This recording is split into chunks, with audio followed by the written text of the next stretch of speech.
اعوذ باللہ من الشیطان الرجیم بسم اللہ الرحمن الرحیم۔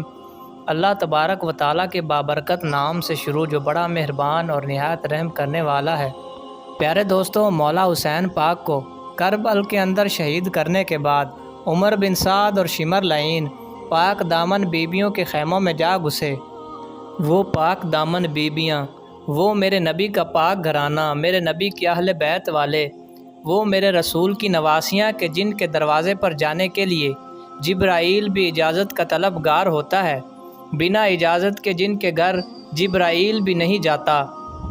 یہ کمینے ان پاک دامن بیبیوں کے خیموں میں جا گھسے۔ جب شمر خیمے کے اندر پہنچا تو بی بی سیدہ زینب پاک نے کہا کہ اب کیا لینے آئے ہو؟ تو شمر کمینہ کہنے لگا کہ میں مال و اسباب لوٹنے آیا ہوں۔ تو سیدہ بی بی زینب پاک فرمانے لگی کہ اے شمر، ہم نے نہ پہلے کبھی دولت سے محبت کی ہے اور نہ اب ہم کبھی کریں گے۔ ہم تو اپنا سب کچھ پہلے ہی لٹا چکے ہیں، اور اگر اب بھی تو لوٹنا چاہتا ہے تو جو کوئی تجھے ملتا ہے لوٹ لے۔ پھر اس کے بعد شمر کمینے نے خیموں کی تلاشی لینی شروع کر دی، اور جو بھی اسے ملا اس نے لوٹ لیا، یہاں تک کہ اس نے ایک تنکا بھی نہ چھوڑا۔ اہل بیت کی پاک دامن بیبیوں سے زیور بھی اس نے چھین لیے، اور بے رحمی کی اس قدر انتہا کر دی کہ میرے مولا حسین پاک کی 4 سالہ سیدہ سکینہ کے کانوں سے چاندی کی بالیاں بھی اتار لیں۔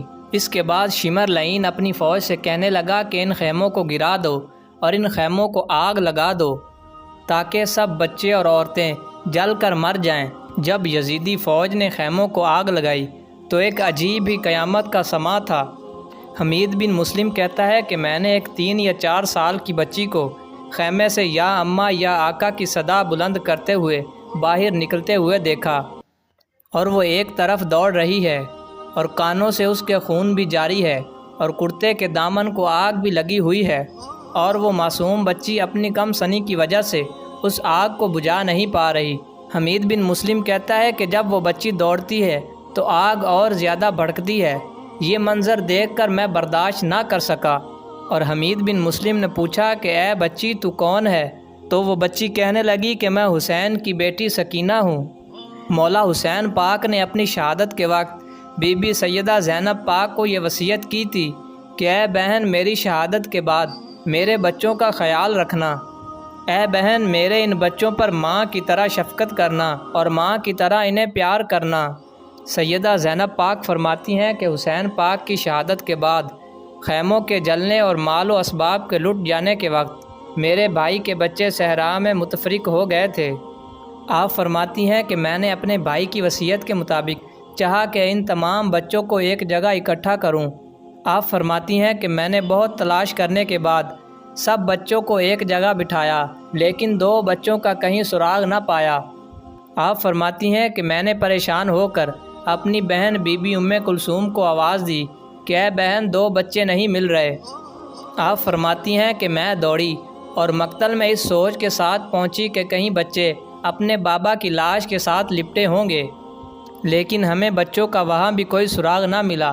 تو آپ فرماتی ہیں کہ ہم دونوں بہنیں روتی ہوئی اور بچوں کو پکارتی ہوئی فرات کے کنارے کی طرف چلیں، اور ہم یہ بھی سوچتی کہ کہیں وہ معصوم بچے گھوڑوں کے سموں کے نیچے آ کر شہید نہ ہو گئے ہوں۔ آپ فرماتی ہیں کہ اسی پریشانی کے عالم میں ہم دونوں بہنیں ایک گڑھے کے قریب پہنچی تو ہم نے کیا دیکھا کہ وہاں سے ایک سیاہی نمودار ہوئی ہے، اور جب ہم دونوں اس سیاہی کی طرف چلیں تو کیا دیکھا کہ وہ دونوں بچے اس گرم زمین پر پڑے ہوئے ہیں اور ایک دوسرے کی گردن میں باہیں ڈالے خاک میں چھپے ہوئے ہیں۔ آپ فرماتی ہیں کہ میں نے اپنی بہن سے کہا کہ اے بہن، آہستہ چلو، کہیں ہمارے قدموں کی آواز سے یہ دونوں بچے جاگ نہ جائیں۔